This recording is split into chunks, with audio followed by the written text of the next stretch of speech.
100%에 가까운 치사율을 보이는 바이러스는 있습니다. 흉폭해지고 사람이 정신을 못 차리고 막 물만 보면 막 무서워하고 막 온몸을 막 부들부들 떨고 뭐 기원전의 역사의 기록에도 살아남은 사례가 손으로 꼽아요. 근데 그 얘기는 거의 다 죽었다는 얘기죠. 좀비랑 비슷하다고 할 수 있는 이유는 물린 근육에서부터 바이러스가 쭉쭉쭉 타고 올라와서 뇌까지 옵니다. 내가 이 옆에 있는 사람 물면은 이 옆에 사람도 걸리겠지.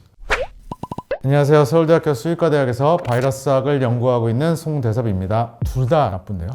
바이러스는 뭐 기본적으로 감염되면 안 되는 거고요. 근데 이제 아주 단편적으로 정의 내리긴 상당히 어렵고요. 그렇지만 아무리 그래도 치사율이 높은 바이러스가 더 우려가 되죠. 일단 생명에 위협이 되니까 치사율이 일단 높은 바이러스들이 일단 고위험 바이러스로 분류가 되기 때문에 고위험 바이러스들에 대한 대응이 좀 더 철저하게 필요합니다.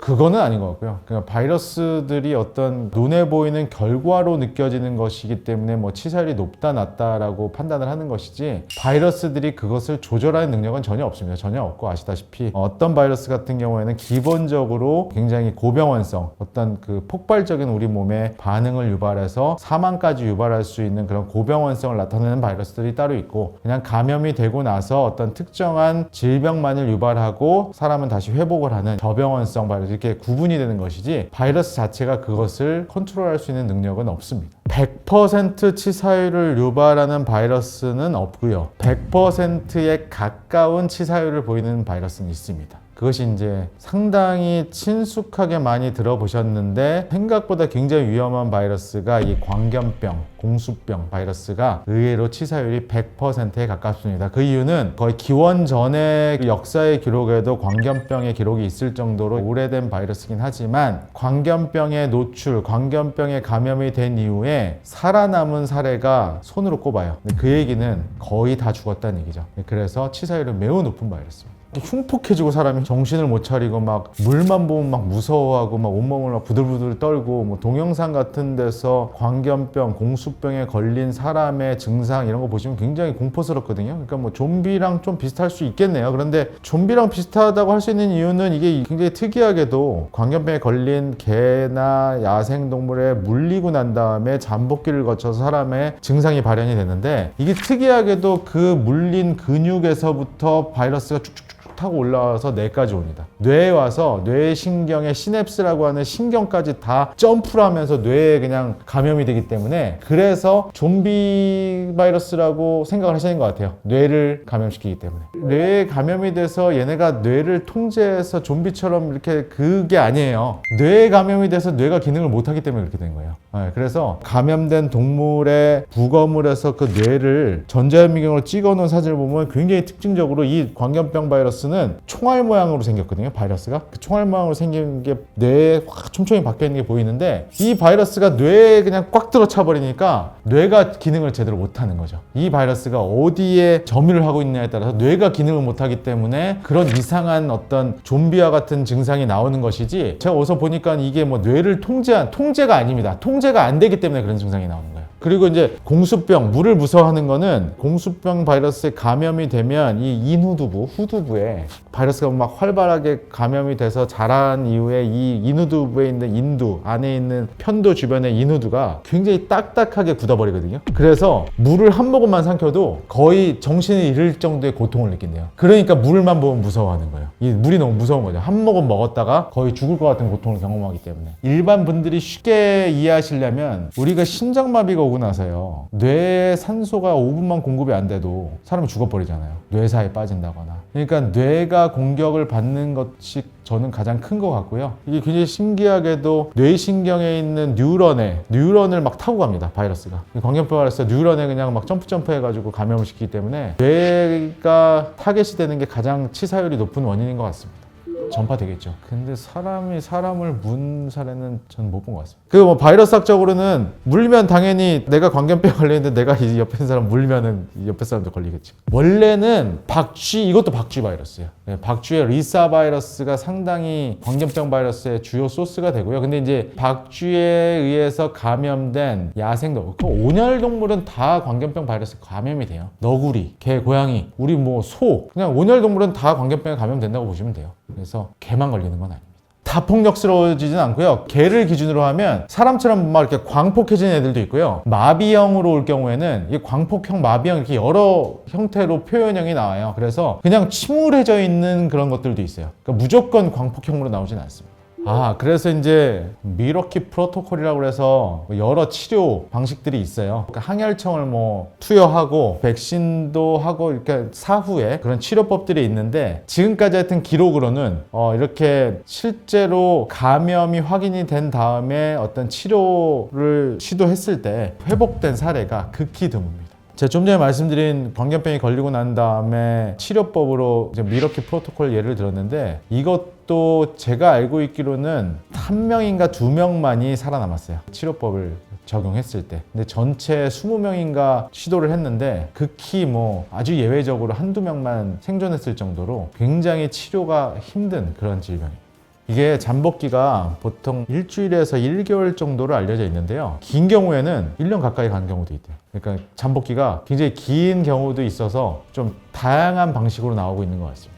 그냥 물리는 순간 온몸에 그냥 전파가 된다고 보시면 돼요. 그 제일 중요한 거는 광견병 걸린 개나 야생동물에 접촉하지 않는 게 제일 중요하고요. 특히나 이거 보시는 분들, 우리나라는 광견병 사례가 2011년도가 12년도에 휴전선 근처에 3케이스 정도 발생되고 지금 10년 넘게 한 번도 없었어요. 광견병 자체가 없어요, 우리나라에. 근데 인도나 뭐 동남아, 특히 이제 그냥 동네에서 그냥 어슬렁거리는 들개들 있잖아요. 이거 조심하셔야 돼요. 굉장히 조심하셔야 돼요. 이게 광견병 바이러스 자체 컨트롤이 안 돼요. 이게 특히나 이게 이런 저개발 국가에 돌아다니는 그냥 들개들, 얘네들에서는 굉장히 케이스가 많고, 실제로 이런 동남아시아 국가 이런 데는 아직도 이 캄보디아 이런 데도 지금 광견병 때문에 굉장히 아직도 대응을 많이 하고 있고, 야생동물 잡아다 광견병 백신을 지금 하려고들 엄청나게들 캠페인을 할 정도로 우려하고 있기 때문에, 혹시나 이 영상을 보시는 분들 중에 이런 야생동물이 많이들 돌아다니는 대표적인 예를 들면 동남아 국가들이나 특히 인도 예를 들었는데, 이런 데 갔는데 야생 들개는 좀 조심하셔야 될 것 같습니다. 광견병에 상당히 취약합니다. 백신이 예방이잖아요. 완전히 안 걸린다고는 할 수 없지만 상당 부분 방어가 되죠. 걸릴 수도 있습니다. 그러니까 고위험 종사자들만 맞습니다. 예를 들면 이제 수의사 선생님들, 수의사들이나 직접적으로 야생동물에 노출이 가능한 분들은 백신을 맞고요. 대신에 이제 반려동물들은 다 맞게 되어 있습니다. 특히나 반려동물 데리고 외국에 여행할 경우에는 광견병 접종 증명서가 없으면 비행기 못 탑니다. 이게 RNA 바이러스이기 때문에 돌연변이가 반복적으로 되면 그런 바이러스가 될 수도 있는데, 아까도 말씀드렸지만 가능성은 0에 수렴합니다. 극히 낮다. 제로라고 하고는 못하지만 제로에 가깝다. 근데 이제 특이한 바이러스, 대표적으로 이제 증상이 뭐 워낙 너무나 징그러우니까 인유두종 바이러스, 파필로마 바이러스 말씀을 좀 드릴게요. 최근에 뭐 영상 같은 데서도 기린이 뭐 나무처럼 변해가는 이런 아주 굉장히 각화, 껍질처럼 돼 있는 나무 껍질처럼 등이 변해가는 그런 굉장히 처참한 모습의 바이러스의 감염 증상이 나오는 것을 볼 수 있는데, 그게 이제 파필로마 바이러스고요. 파필로마 바이러스도 워낙에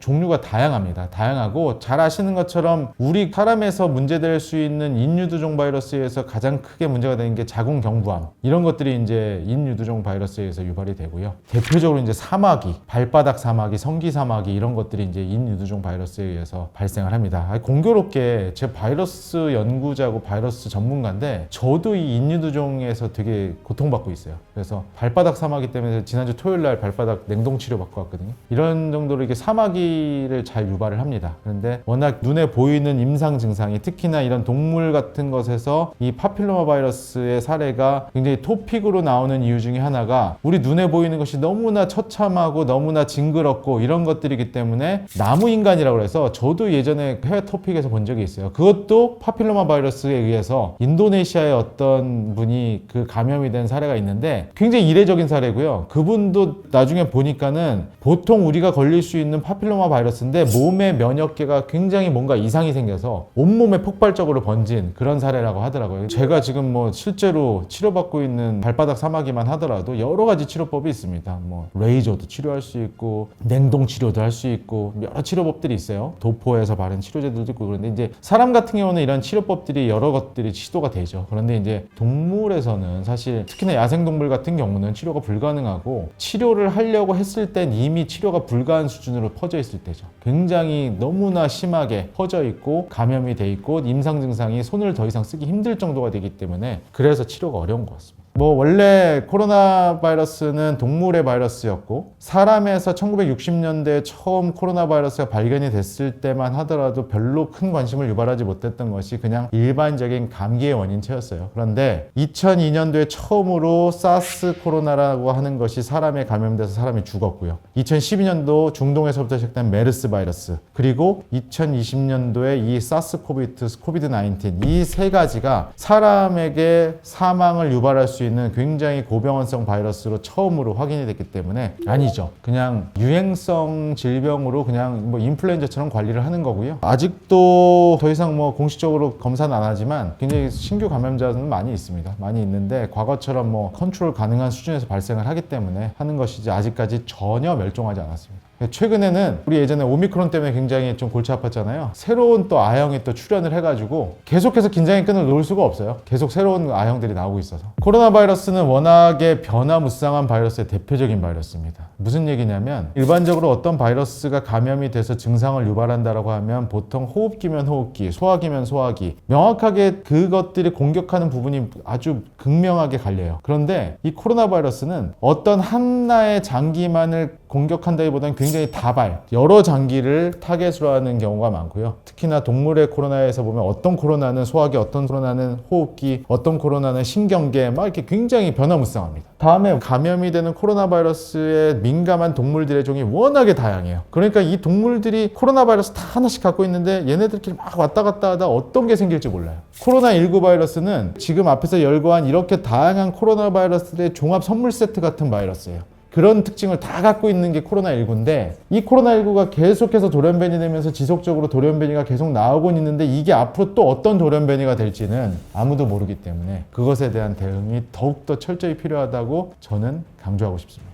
당연히 존재합니다. 사실 코로나 바이러스는 동물의 바이러스였고 동물의 코로나 바이러스가 세상에 알려진 지 거의 100년 가까이 됐는데요. 어떠한 동물에 도입이 됐던 코로나 바이러스 중에도 멸종한 바이러스는 없어요. 멸종된 코로나 바이러스는 없어요. 주기적으로 굉장히 강력한 바이러스가 출현을 해서 예를 들면 닭이면 닭, 돼지면 돼지, 소면 소. 코로나 바이러스의 특징은 굉장히 주기적으로 병원성이 센 애들이 출현을 해서 한번 피해를 확 일으켰다 또 잠잠해졌다 또 이런 패턴으로 가지 이 바이러스가 멸종한 사례는 없습니다. 그렇기 때문에 코로나19로 지난 3년 이상을 고생을 했지만 우리가 앞으로도 마음을 놓을 수는 없는 것은 이 돌연변이가 특별히 어떤 아형들이 주기적으로 출현을 또 한다라는 것은 저는 저의 오늘의 이 예상이 틀리길 너무나 명확히 바라지만 이거는 지난 100년 동물의 코로나 역사에서 이미 증명이 됐기 때문에 이것에 대한 대응은 우리가 철저히 해야 됩니다. 제가 예측이 틀렸으면 너무 좋겠어요. 근데 진정한 유니버설 범용 백신은 한 번 맞아서 모든 바이러스를 다 예방할 수 있는 그런 백신이겠죠. 근데 그거는 100년 안에 힘들 것 같아요. 다만 이제 곧 우리가 과거에 불가능하다고 생각했지만 이제 거의 가시화해 온 것이 인플루엔자 범용 백신이거든요. 제가 공교롭게